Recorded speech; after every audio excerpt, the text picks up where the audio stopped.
All right, y'all. So I've been doing some Josh Johnson reactions lately. He's been doing really great commentary with the Kendrick Lamar, Drake stuff. He's really the comedian that I feel like is doing the best of breaking it down. Today we got Kendrick's concert explained to Canadians, and I was at that concert at the pop out. If you didn't know, so let's get to it. All right, so I want you guys to get loud and I want proud to for see your headline. this nigga went to Canada.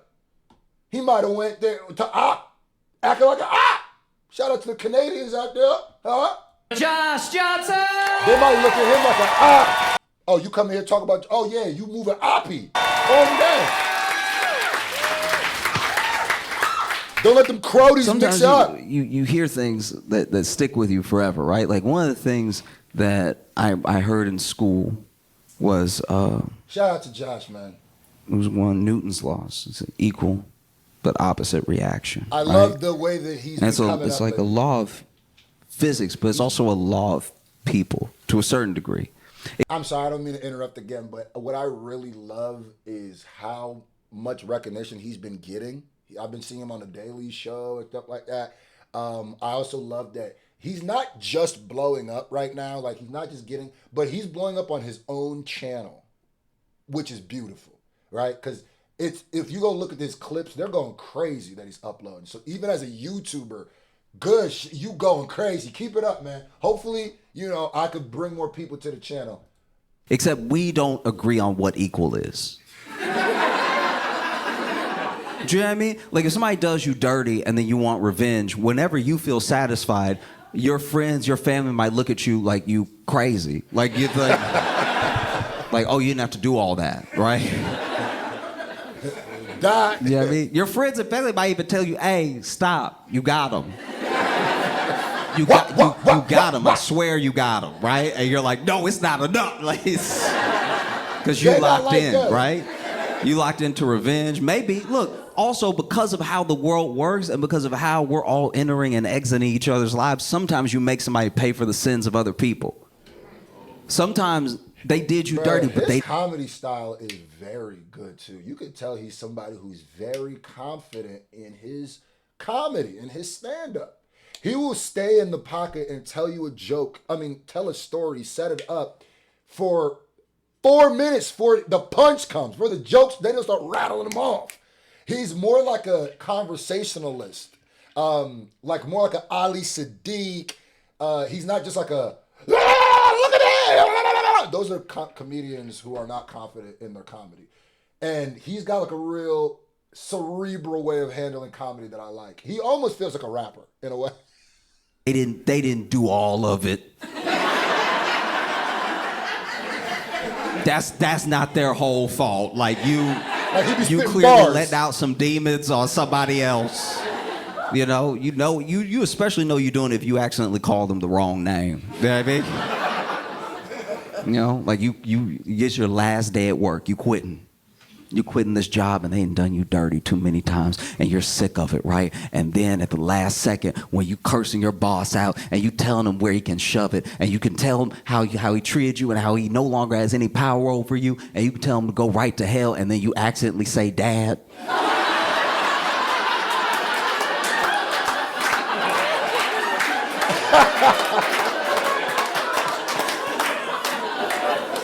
And then both y'all have to sit with that for a second, like.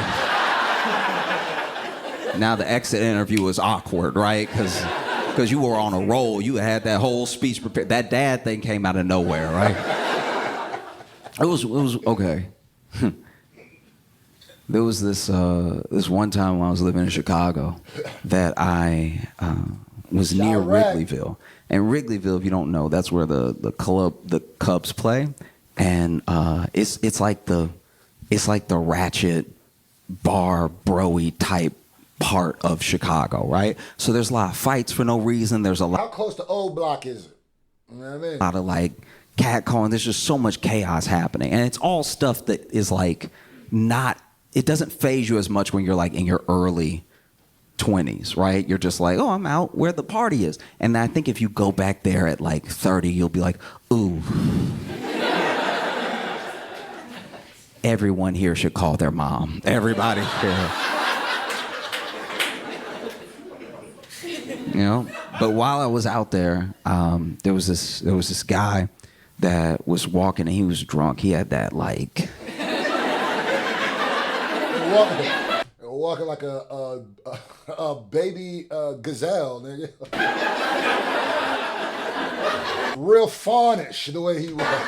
I've never seen anybody walk like this. Like he really was walking like his feet couldn't find the ground, and it's always gonna be there. It's always every time. But he was like, ah.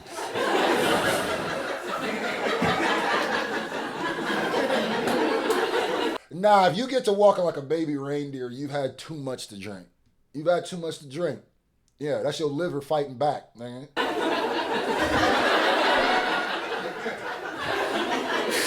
And I couldn't believe he wasn't falling. He was staying upright and everything. And this guy was passing. And this guy was passing with his girlfriend. And the drunk guy, as they pass him, he clocks the girlfriend.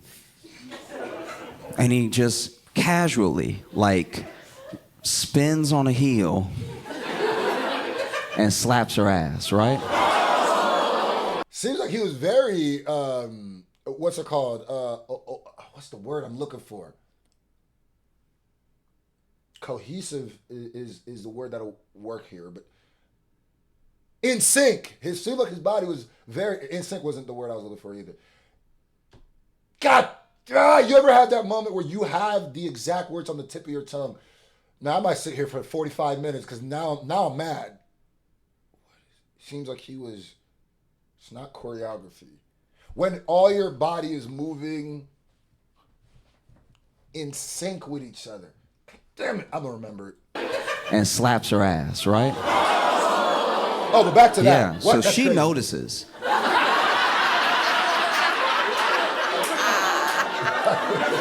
She very much notices. And it's crazy. Almost all this could have been prevented because he's so off his balance that he almost missed, right? He almost had a very different night. And so basically he slaps her ass and then she turns. I ain't gonna lie, if he swung around on one leg and slapped her ass with that momentum, if someone did that to, I don't care how drunk you are, put them hands up, nigga. You ain't gonna just use the momentum, the inertia, and bow! That smack reverberated from the cheek to her forehead, guarantee you.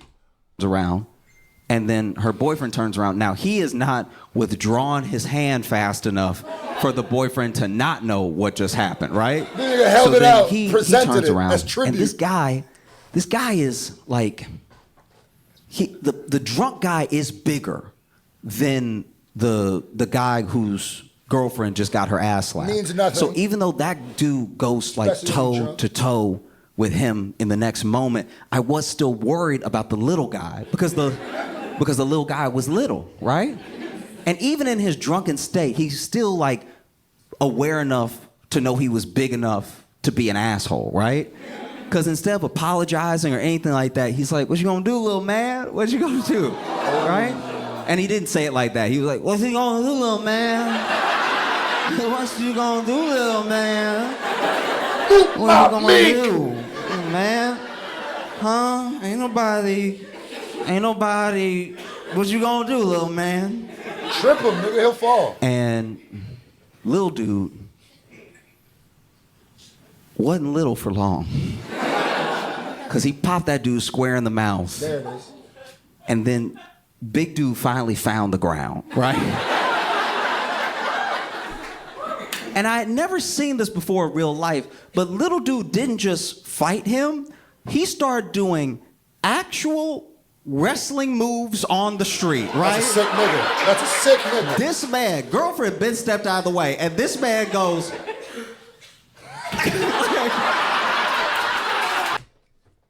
Not the people's elbow. When it nigga warm up a certain body part before he hits you with it, leave him alone. If you are in the middle of a fight, right, and someone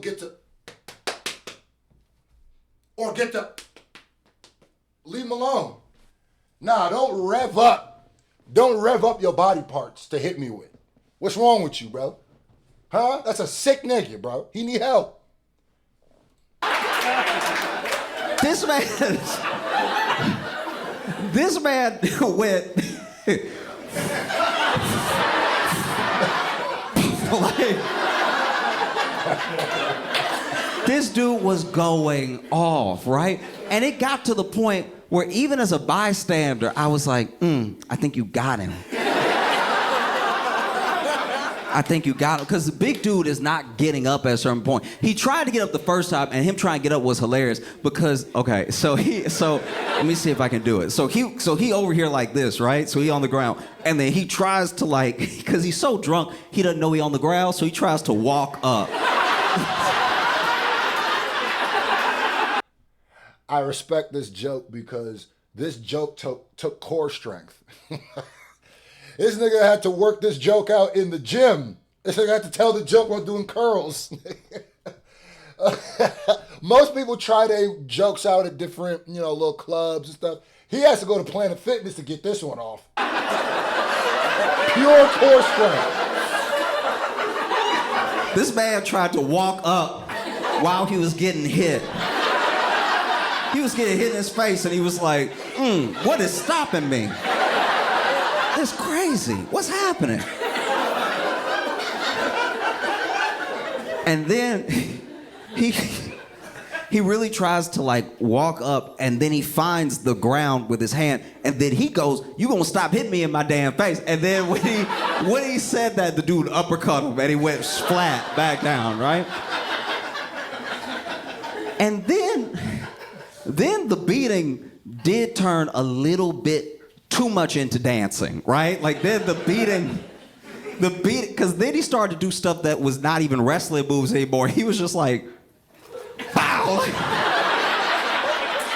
Clearly he hasn't seen Too Sexy, because that's a wrestling move too. The worm. Come on now. Too cool. Was it Too Cool or Too Sexy? Come on now. This is all valid wrestling moves. To the point where even his girl was like, hey, you got him. But you could tell, you could see it on his face that something deeper was bothering him than just this moment, right? Clearly. Because if you're not, and I'm speaking on the behalf of men who are not big, right? If you are not a big man, you've probably been punked a couple times in your life, right? Or at least someone tried to punk you because they didn't know they shouldn't try you, right? And so then that stuff starts to well up, and then out of nowhere, you finally have a righteous opportunity to exercise all of that anger, so then you let loose. And when you don't stop, people are like, damn. Shout out to the edits. And I said that because that's the best way I can illustrate what happened between Kendrick and Drake.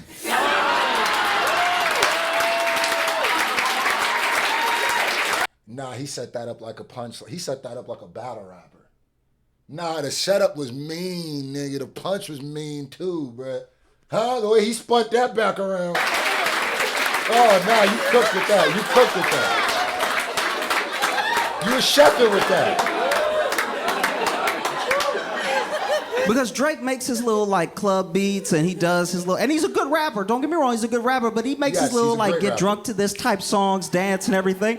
And then he was calling out Whitney, Kendrick's wife, because that's what he likes to do. He likes to attack rappers by their wife. If you look through his catalog, he does it every time. Yeah. And then Kendrick said, okay.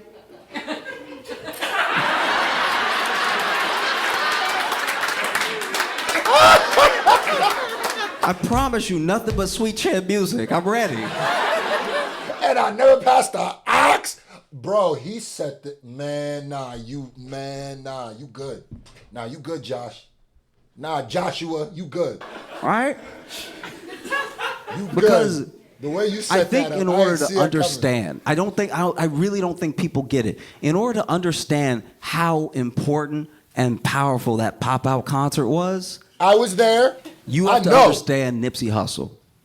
Man, rest in peace. Nipsey Hussle was a rapper that... Rest in peace to Big Note, Nipsino, Rose, Clico. You know what I mean? The God, the immortal. Huh?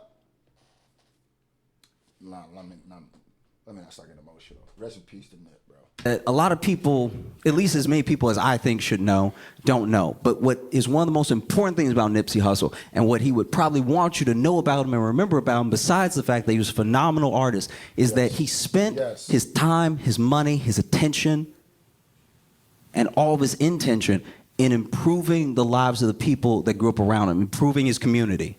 Okay? And that's literally what killed him. That's literally what got him killed. Is him not leaving his hood.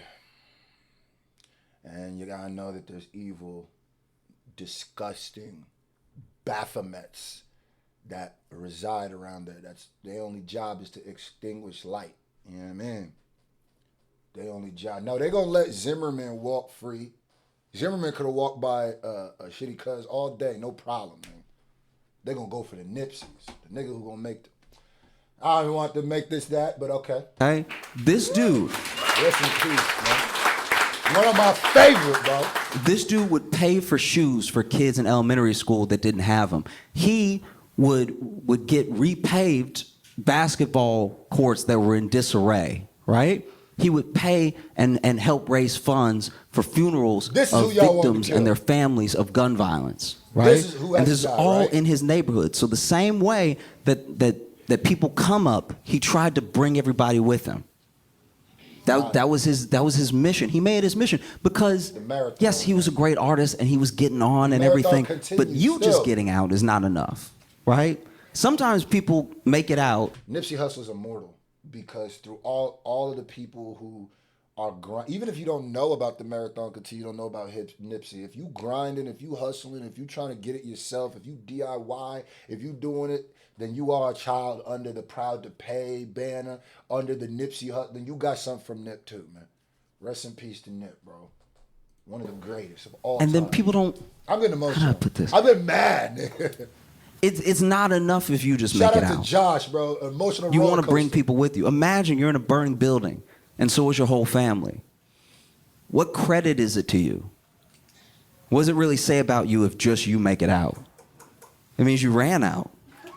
Damn. And you left everybody else. And Nipsey was like, I will die in a burning building if it means I get as many people out as possible, right? He did. You know?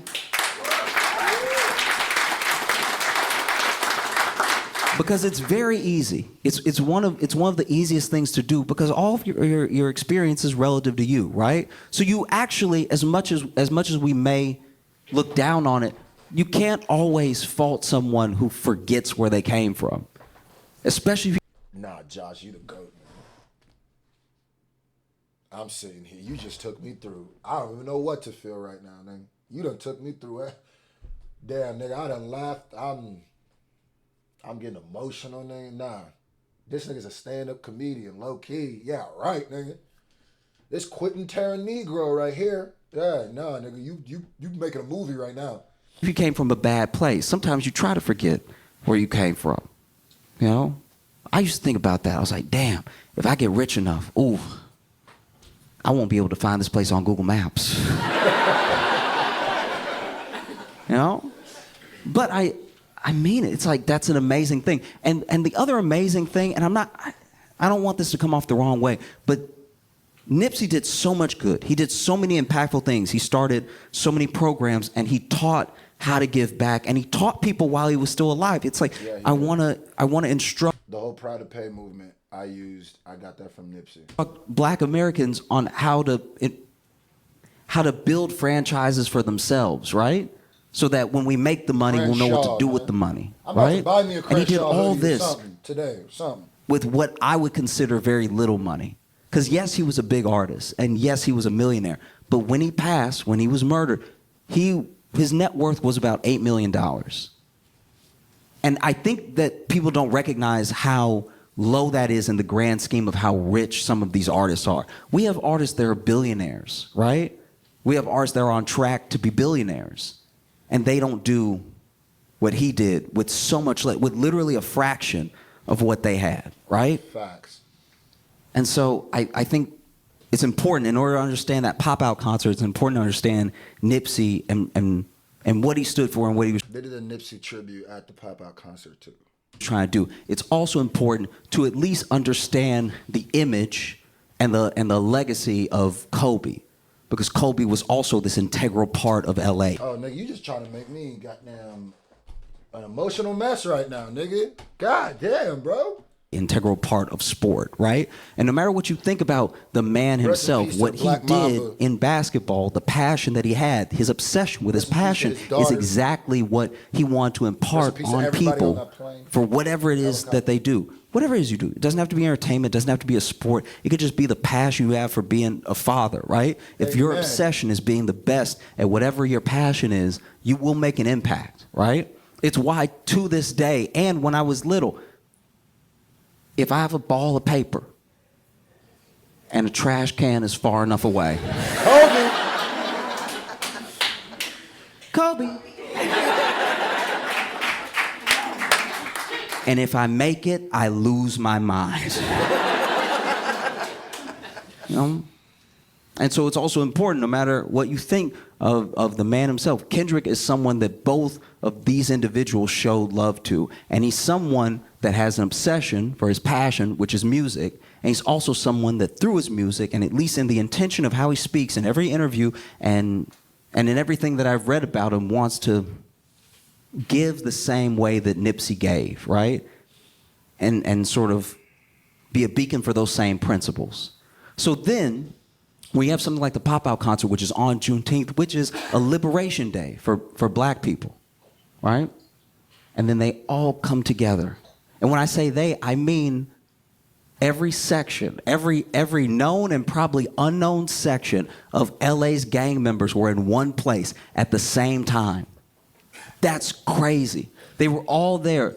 And everyone made it about the beef. And he played the diss tracks. Of course they do. But it was bigger than that. Amen. There was a 4-hour concert with artists from all over LA, all over West Coast, putting on. Hey, here's the crazy part. He might not have been at the Pop-Out. I was at the Pop-Out. It was bigger than just everybody at the show was good. Bro, I've been to LA multiple times. I live in the West Coast. That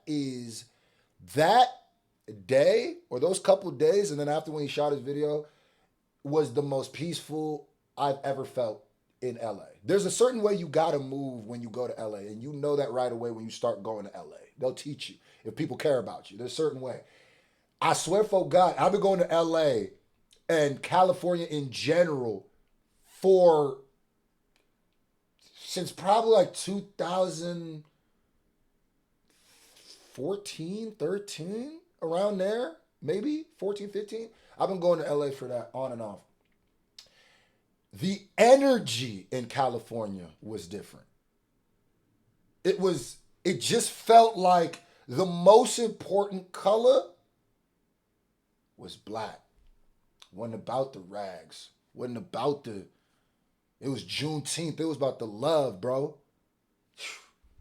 Making their amazing music shown to the world. And there was even a little detail, like, I haven't verified this thing, but I heard. And another thing that makes me mad too is the fact that people will talk about black on black crime, but then when things like this happen, this doesn't get elevated as much as black on black crime.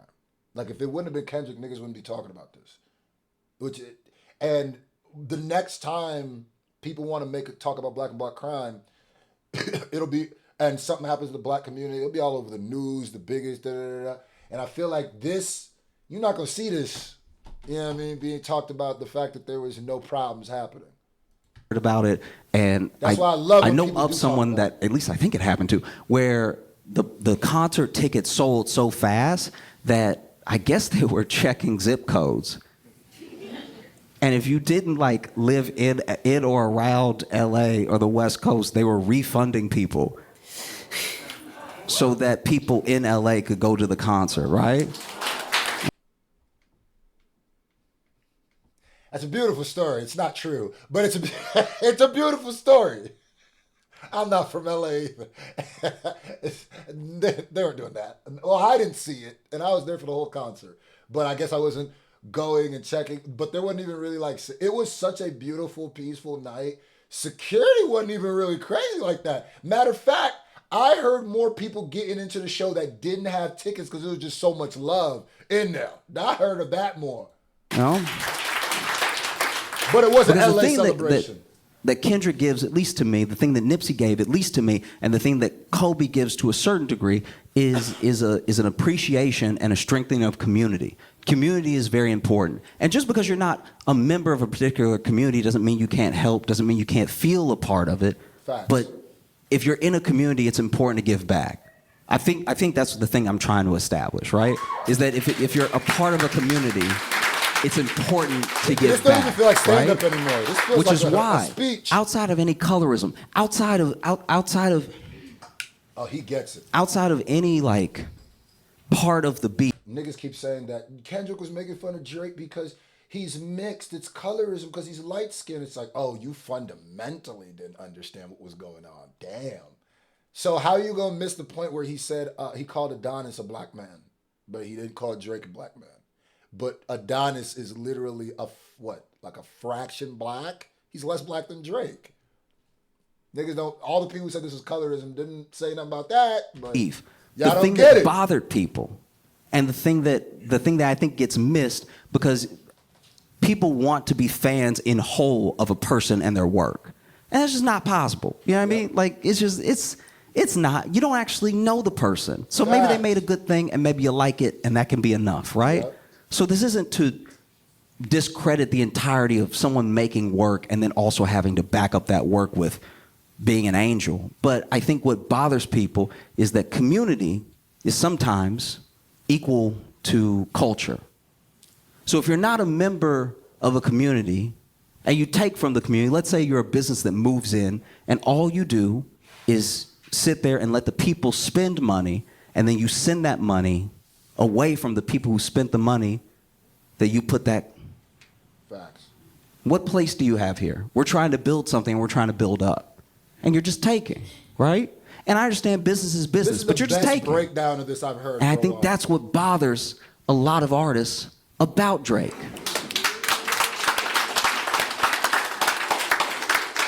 It's not that he's light skinned, whatever. Oh, he's cooking. It's literally, I'm it's getting literally, goosebumps, nigga. He's literally. I cooking. promise you, it's the fact that you're not actually trying to be or in the community, but you take.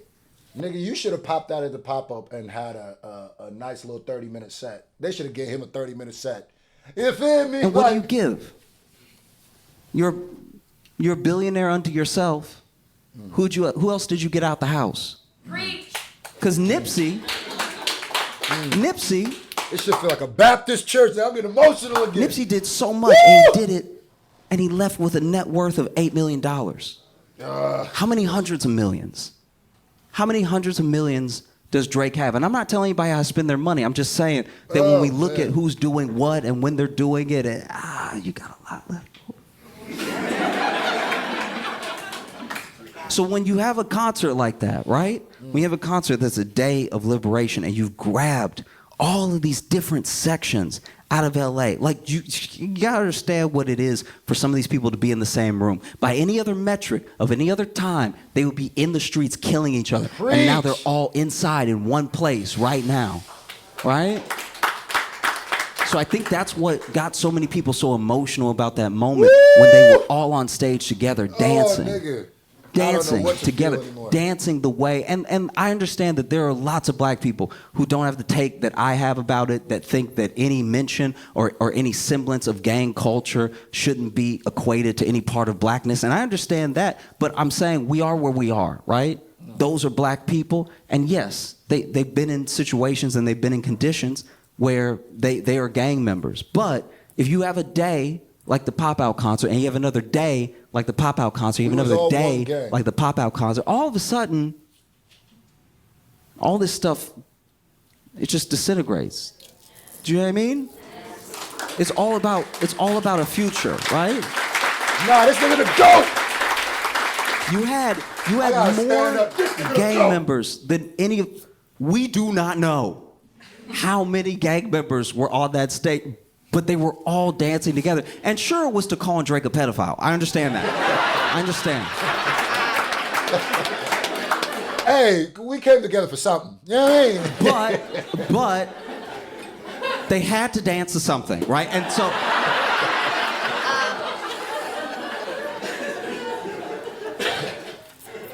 it was actually fascinating to watch because There were clearly a lot of people on that stage that did not want to be on the camera. They didn't want to, you know what I mean? They didn't want to be on the Amazon. Because even if I think one of the reasons people are having trouble finding the words to describe what an impactful and beautiful moment it was is because to tell the whole of it is not only hard to do, it does feel a little like snitching. You know what I mean? Like if you're like, he was there and he was there and he was there. Now all of a sudden the LAPD is like, tell me more. You know? And so maybe for the good of unity, the good of the community, maybe even the good of the culture, maybe Drake should try one more time. Maybe he should.